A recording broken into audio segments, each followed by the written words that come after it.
Did you know an Alabama sheriff pocketed over $2 million from funds designated for feeding jail inmates while those detainees received gray, processed meat marked as unsuitable for human consumption?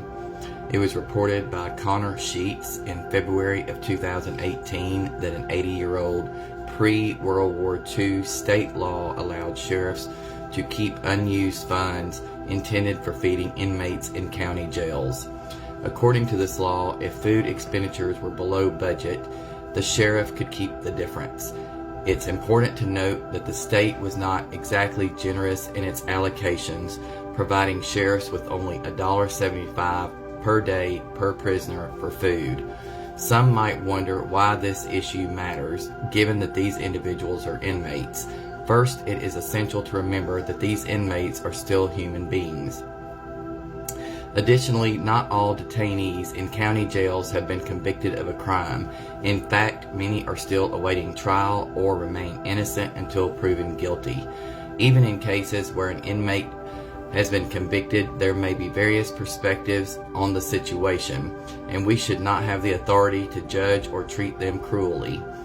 In September of 2017, Sheriff Todd Entrekin of Etowah County, which is Gadsden, Alabama, and his wife bought a 4-bedroom beach house for $740,000.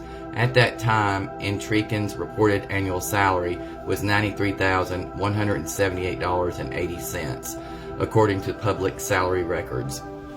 A teenager named Matt Qualls, who worked for Entrekin mowing the lawn over the summer at a rate of $10 per hour, was the one who made the initial report. Qualls observed the term food provision account printed in the upper left corner of the checks he received for his work. Qualls was cited in the first article confirming the presence of Entrekin's food provision account. Just 4 days later, local authorities apprehended Qualls on charges of felony drug trafficking, with a warrant signed by Entrekin claiming that they discovered over 1,000 grams of cannabis in his possession. Qualls, who had a clean record until then, was facing 6 charges and had a bond set at $55,000. Reports suggested that what police actually seized was a large amount of homemade cannabis-infused butter, consisting of 5 cups of butter mixed with 14 grams of marijuana. The revelation about the marijuana butter led to a backlash on a well-known website, prompting numerous individuals to report that they had reached out to the Etowah County Sheriff's Office in support of Qualls. A few days later, the charges against him were downgraded to a misdemeanor, and he was released from custody. Therefore, never assume that police retaliation isn't a potential tactic to divert attention from their own actions. Entrekin allegedly took over $1.5 million in federal funds designated for feeding inmates as his jail accommodated federal detainees, according to Sheets. This information was sourced from the internal documents of the sheriff's office that covered a 3-year time frame beginning in 2011. In total, Entrekin is reported to have personally taken more than $2.422 million during that period of time. Entrekin is not the only sheriff from Alabama to gain from leftover money allocated for inmate meals. He and several other sheriffs have claimed that the state law from the Great Depression era allowed them to retain these funds. However, Entrekin is the sole sheriff in Alabama whose jail housed numerous immigration detainees on behalf of the federal government. In 2009, former Morgan County Sheriff Greg Bartlett was briefly incarcerated after confessing to benefiting $212,000 from an excess in the jail food budget. Inmates testified about receiving inadequate meals. To save money, Bartlett relied on charitable contributions and special deals, like sharing a $1,000 truckload of corn dogs with a neighboring sheriff, leading to inmates being served corn dogs twice a day for several weeks. In 2015, Anna Franklin, another Morgan County sheriff, invested $150,000 into a fraudulent car lot and title loan business, diverting funds again from the inmate food account. This loan was exposed when the business encountered allegations of theft and fraud, ultimately resulting in its bankruptcy. Pickens County Sheriff David Abston admitted guilt in 2019 to wire fraud and tax evasion related to his jail food funds, receiving an 18-month federal prison sentence. Abston had obtained more than $400,000 in food allowance funds from the state of Alabama and various governmental entities. Prosecutors claimed he defrauded a food bank, vowing to use its supplies to assist those in need in Pickens County. Yet he instead used some of that food to feed the inmates, enabling him to keep more of his jail food funds.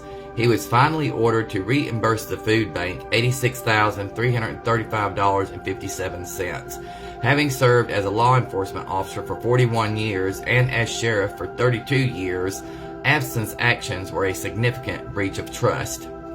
In 55 out of Alabama's 67 counties, sheriffs operated under an antiquated state law that allowed them to profit from jail kitchen operations.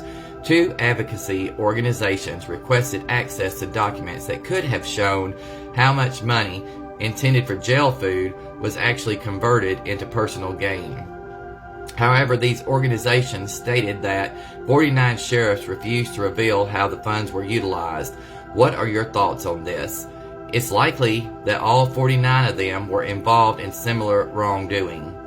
Notably, 55 counties represent nearly the entire state of Alabama. Jump ahead to 2018. Alabama Governor Kay Ivey declared that sheriffs could no longer profit personally from a small portion of jail food funds, particularly the state funds allocated for the preparation and service of food to inmates.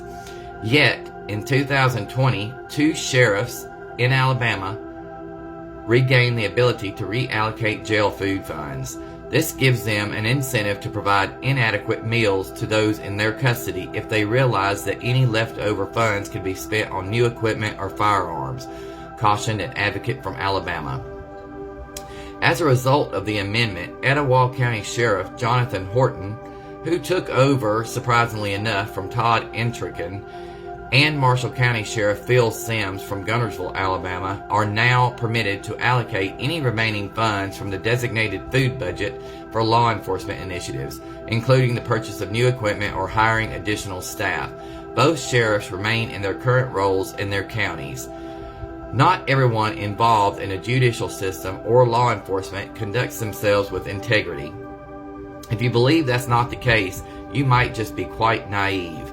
Who determined that it was acceptable for law enforcement to break the law and disregard ethical standards while apprehending, convicting, and treating detainees in a cruel manner for lesser offenses? In my view, they deserve incarceration far more than those they are arresting. Until we meet again, my goal isn't to make you feel at ease.